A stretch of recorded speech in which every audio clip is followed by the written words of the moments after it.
Hey guys, so in this video today, I'm going to teach you how you can change the advanced DNS settings on your Namecheap domain. It's pretty easy to do, so let's get on right in with the video. So first and foremost, go over to your domain list and then look for your domain that you want to actively change the DNS for. So I'm going to go ahead and click manage right here.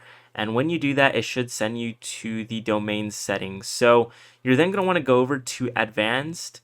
And then from advanced, you're basically gonna want to just change the records. All right, these are the various different types of DNS records that you can change. So it really depends what you're gonna have to put. Let's say you want to put a CNAME record on here. Just select the CNAME record and then put the host and the target, and then make sure that it starts to point to that whatever you have it on the value. So that's how you change the advanced DNS. You'll also have like different types of DNS templates like Shopify and much more, but those aren't necessarily too necessary because you are gonna have to put like a CNAME record and an A record for like Shopify and stuff. So that's how you change the advanced DNS settings on your Namecheap domain. If you found this video helpful, please consider leaving a like and subscribing. Thank you.